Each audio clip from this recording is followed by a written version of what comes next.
سلام دوستان، خوش اومدید به این ویدیوی دیگه از آموزش سکیرو.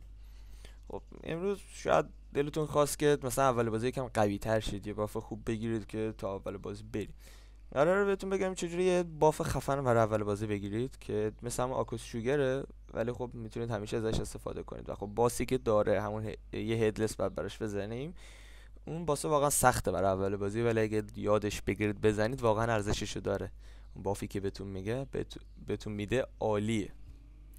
برای رسیدن به این هدلس باید بیاین به این بوت قبل قول چشم قرمز یا همون چینج اوگره که اینجا این بوته میتونید بیاین بشینید که آموزش زدن چینج اوگره هم براتون گذاشتم، میتونید برید توی چنلم ببینید. اینجا میپریم همون راهی که برای باسش رفتیم و خب اینا میتونید نزنید، فقط بودید برید، ولی خب من میذارم که اذیت نشه. که این دوتایی که اینجا هستن برای فارم سکه خوبن، میتونید بیاین همینجا فقط تونتون بزنیدش که سریعه، ولی خب سکه آنچنانی بهتون نمیدن. خب اینجا رو بعد زدن باس برام باز شد، میتونیم بریم. اینجا یه محوطه خیلی بزرگی است، اگه دقت کنید یه دونه ساموری هم اون وسط هست که این باس آسونه، ولی خب اون دورش پر انمیه، کلی تیرانداز اینجور چیزا هست که واقعا میدونید اگه توی سکیرو انمی بیشتر از یکی بشه واقعا سرطان میشه، میزنه پارم میکنه. برای همین ما فعلا باش کاری نداریم. حالا آموزش دادن اینم بعدم بهتون یه ویدیو میذارم براتون میذارم که اون دورش اول خلوت کنید بعد بیاین راحت باسو بزنید. ما از این پشت میریم، از این پل میپریم پایین که یه دونه بوت هست، اول اونو بگیریم. خب اینجا میشینیم یه رستم کنیم که این اگرو این از روم بره. این سمت همون مسیر اصلی بازیه، میتونید برید، اسپویلتون نمیکنم. ما برمیگردیم بالا چون کاری بهش نداریم، میخوایم بریم بافمونو بگیریم. از این سمت دوباره پلا برمیگردیم بالا. اینا اگه خواستید میتونید بکشید، همینجور فقط یکم سکه بگیرید. از این چپ میریم، از این در رد میشیم. اینجا یه آیتم هست، همون آیتمی که بهتون گفتم برای بالا، یادم نمیاد گفتم یا نه، ولی خب برای این باس خیلی واجب که حالا جلوتر جای فارمش هم بهتون میگم. این آیتم واقعا نیاز داری. چرا؟ چون که بدون این آیتم اصلا دمیج نمیخوره که مجبوری. حالا اینجا نامه هست که میتونید بخونید. از این سم میریم که دوی توضیح درباره باس فایتی که قراره باش بجنگیم هم دیدیم. میبینیم شاخه اینجا هرچی این ور نگاه میکنیم میبینیم هیچ راهی نیست که بخوایم برسید به اون آیتمی که اونجا هست، ولی اینجا یه دیوار هست بعد بگیرینش. حالا با مربع داخل کنترلر پلی استیشن یا یا ایکس داخل ایکس باکس یا ای داخل کیبورد میگیریم. از این ور میریم که یه دونه آب نبات هم اینجا هست، بکنم گاچینه ناوری میکنه. حالا توضیح همه آب نباتا رو هم براتون ویدیوشو درست میکنم، حتما چنل رو سابسکرایب کنید که کلی ویدیو آموزش قرار از سکیرو و البته بقیه بازی سورز لایک مثل الدرینگ هم قرار ببینید.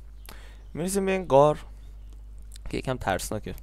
اصلا دلیل این که اینجا اینقدر خوف و تاریک و ترسناکه حضور همون هدلسیه که قرار باش بجنگه، که محیطش حالت روحه، حالت یه شبح طوری.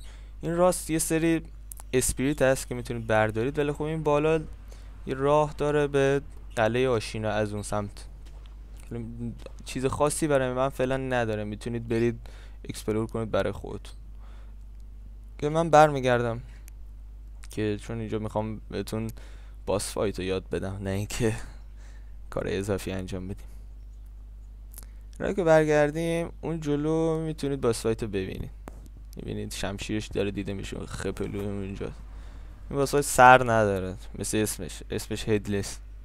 اینجا آیتم رو میخواین، اون دیواین کانفتی که گرفتید اگه اول بازی کنه یه دونه گرفتید، سعی کنید یکم باس فایت رو یاد بگیرید بعد دیواین کانفتیتون رو استفاده کنید، چون مدت زمان داره، اگه تموم شه دیگه بیچاره، چون خیلی کم دمیج میخوره بدون دیواین کانفتی. این باسه قرار باش بجنگ. حالا شما نیاز نیست مال کنید روش بیاین و فقط از این بالا بپرید برید جلو، از این سوراخ برید تو. حالا چرا گفتم بیاین اینجا؟ یه دونه شورتکات هست، یه دونه بوت هست میتونید بگیرید، چون زیاد قرار اینجا بیمیرید اگه تازه بازی رو نصب کردید یا اول بازی. رو که ادامه بدیم میرسید به یه دونه نامه دیگه که زیاد چیزا مهمی نگفته، فقط گفته میرسه به یه زنگوله شیطانی. خب ما باش کاری نداریم، دوباره اینجا میچسبیم به دیوار که بچرخ. یه شورتکات به معبد سمپو. حالا درش البته از این ور باز نمیشه، از معبد سمپو از اون سمت این انمی رو بذارید بیاد پایین، بعد برید سریع بکشیدش، چون روتون کمبو کنه واقعا بد میزنه. و حتما هم بذارید اول بیاد پایین، چون اگه بالا باشه یه چند تا اتک بزنید حالت استان میشه، میفته رو سرتون، یه دمیج ریزی میخوره. رسیدیم به این بوت که خیلی راحت میتونه از این ور بدوید برید سمت باس فایت برسید بهش. و خب این زنگوله رو اصلا نزنید، بازیتون یه چند برابر سخت‌تر میشه.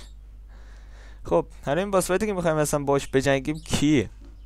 این باس فایت ها اسمشون هیدلس ها یه جنگجویانی بودن که برای خاندان آشینا یا کلا برای کسایی که دنبال جاودانگی بودن خدمت میکردن. توی آزمایشات معبد سمپو حضور داشتن و از آب جاودانگی خوردن و به یه میانه ای رسیدن. به خاطر چی؟ به خاطر طمع زیادی که به جاودانگی داشتن، بین یه مرزی گیر کردن، مرز بین زندگی و مردن. یعنی چی؟ یعنی بین این دنیای مادی و بین دنیای ارواح یا دنیای مردگان گیر کردن. برای همینه که یک بدن فیزیکی دارن ولی قابلیت‌های ارواحو دارن. یعنی بدون دیوان کانفتی دمیج نمیخوره. دیوان کانفتی اصلا اینه، یه نوع شیرینیه که ساخته شده با اون آب جاودانگی و هر کسی که لمسش کنه باعث میشه که بتونه به ارواح ضربه بزنه، به موجودات روحانی ضربه بزنه. و خب هیدلس هم همینه، بدنشون فیزیکیه ولی دمیج فیزیکال نمیخورن، یعنی روحشون این دنیا نیست. که حالا برای اینکه سر ندارن کل تئوری از قطعی نمیشه گفت که دلیل اصلیش چیه. دلیل اولش اینه که داخل جنگ شکست خوردن و سرشون قطع شده و بین اون مرز زندگی و مرگ گیر کردن. دلیل دومش اینه که خودشون قطع کردن، یا تا حالا میخواستن تست کنن یا اینکه میخواستن جاودانه شن ولی خب جواب نداده و بین مرگ و زندگی گیر کردن که همچین شبهی به وجود آمد که واقعا موجودات قویی هن. کمتر کسی باشون مبارزه میکنه که برای اول بازی واقعا سخته. یه ترور میندازه روتون، یه افکت میندازه روتون به اسم ترس یا ترور یا هر چی که میخوایم بگید بهش. این افکت اگر روتون پرشه درجا میمیرید، درجا میکشتتون. برای همین زیاد سعی نکنید دیفلکتش کنید، فقط جای مهم دیفلکتش کنید. داج دادنش چجوریه؟ خیلی کنده، البته شما هم کند میشید ولی اتک دادن یا دیفلکت کردنتون نه، فقط نمیتونید بدوید یا دش کنید. برای همین اگه اتک و شمشیرش از بالا آورد شما حتی نیازی نیست بپرید، فقط همین یکم به چپ یا راست بچرخید، چون کنده و یکم احمق، سر نداره دیگه، مغز نداره.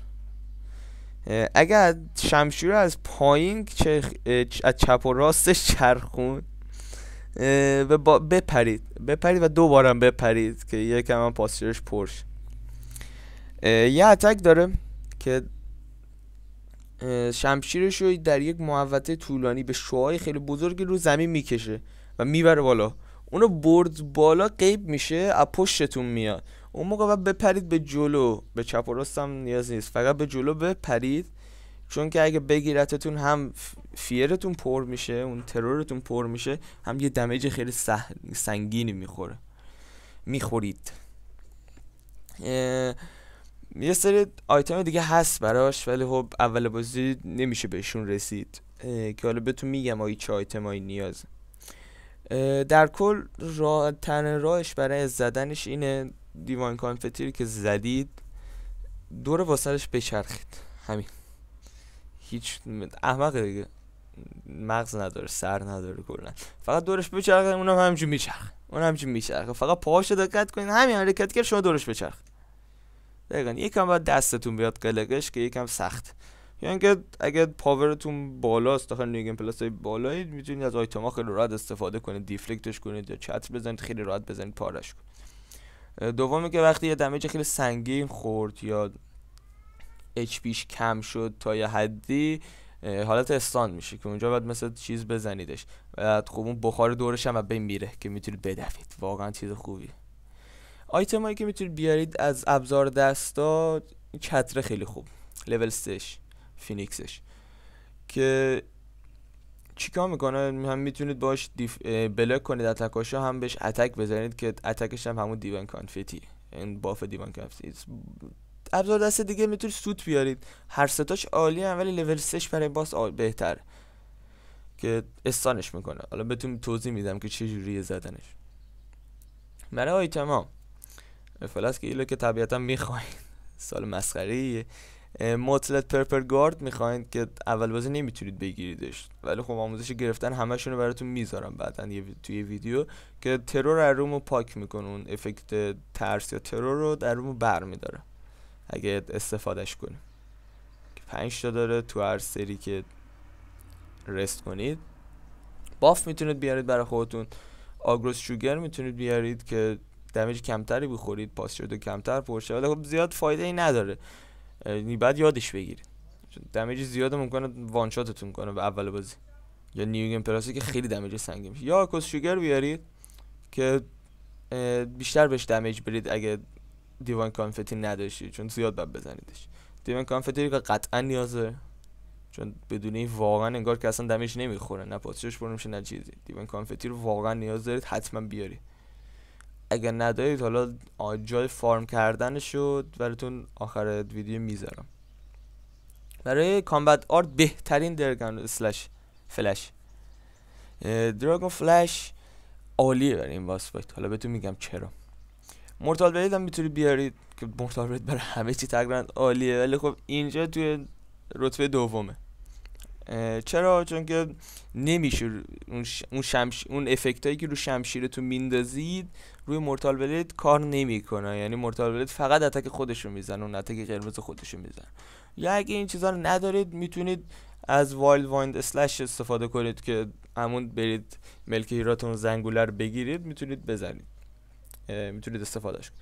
که حتما اگه میارید لودد اکس هم باش بیارید که داخل همون ملک هیراتون میتونید گیرش بیارید، که اول لودد اکس رو بزنید، فقط از لودد اکس استفاده کنید. اسپریتاتون که تموم شد بیاین از وایلد وایند اسلش استفاده کنید، یا کلا از کامبت آرتتون. چتر بلاک میکنه اتکو، اینجوری که میبینید روتون میگیره، اتکی که زد بلاک میشه. اگه به موقع بلاک کنید باعث میشه حتی استانم بشه، که وقتی اتکو بلاک کنید بعد اتکو بزنید یه دمیج میزنه که باف دیفاین کانفتی هم روش داره.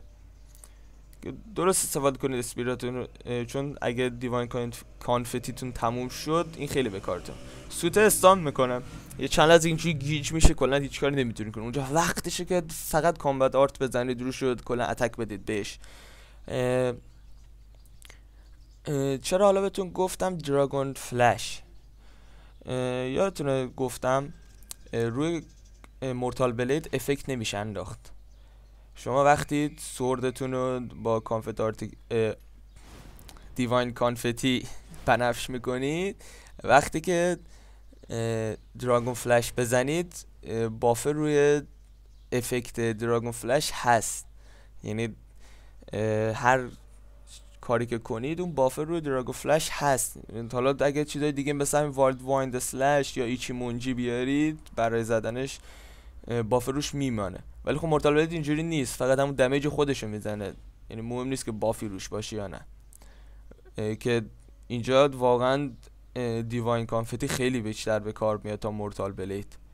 پس بهتون پیشنهاد میکنم که حتما از دراگون اسلش اگه دارید استفاده کنید، یا ایچی مونجی. برای زدنش میریم پایین، این سعی کنید زیاد ازش رنج وای نستید، چون این اتکی که رنج میزنه رو نمیشه دیفلکت هم کرد، واقعا بده. دورش بچرخید مثل احمقا همینجور میچرخه اینم و خب اتک هم داد و داج بدید دیگه، طبیعتا شد دیفلکتش واقعا ترور رو روتون پر میکنه، اگه ترور بشید میمیرید به طور کامل. حالا شاید بخوایم بدونید که با سوت چجوری کار میکنه. سوت رو میزنید، چند لحظه میبینید استان میشه. اینجا فقط اسپم میدیم کامبت آرتو. حالا اینجا 2 تا تونستم بزنم. اتک میدیم با چتر، دیدید اگه به موقع با چتر بلاک کنید یه چند لحظه استان میشه که میتونید. این که جا که غیب شد بعد بپرید، اگه بگیرتتون واقعا دمیج سنگینی میزن. دوباره دیوان کانفتی رو یوز میکنم و خب با همین دیفلکت تمومه، حتی نیاز به چتر هم نداره، خیلی راحت میتونید بدین. یه نکته دیگه هم داره که اون سوتر اگه داخل مثلا فیز اولش یه بار استفاده کنید، بار دوم مدت زمانی که استان میشه کمتر، پس دقت کنید به این نکته. دیگه چیز دیگه این نیست که بخواین در مقابلش استفاده کنید. مهمترینش همون چتر رو دیوان کانفتی که دیوان کانفتی اصلا رو دستش نیست. دراگون فلش هم فراموش نکن. این بافی که بهتون میده آکوس اسپریت فال، کلا هر باس هدیسی که تو بازی هست و بزنید یه دونه از این بافا بهتون میده که مثل همون شوگرش یا هم آب نباتش، که اینم دقیقا مثل آکوس شوگر. مقدار دمیج پاسچر دمیج و ویتالیتی دمیج رو زیاد میکنه. یعنی چی؟ یعنی پاسچر که از انمی پر میشه با اتکایی که بهش میدین بیشتر میشه، یا دمیجی که به انمی میدید بیشتر میشه، در کل HP بیشتری ازش کم میکنه. حالا دیوان کانفتی رو از کجا فارم باید کنیم؟ میایم به این بوت داخل آشینا که الان من فادر اینجا زدم، یه سری نینجام هست، پس اون جلو یکم سرطانه، ولی خب از این راست بیاین یه یارو اینجاست، همینو بزنید فارمش کنید، این بهتون دیوان کانفتی دراپ میکنه. حالا اگه خواستید میتونید برید اون سمت هم از این انمی ها هست بگیرید. دیدید دیوان کانفتی داد.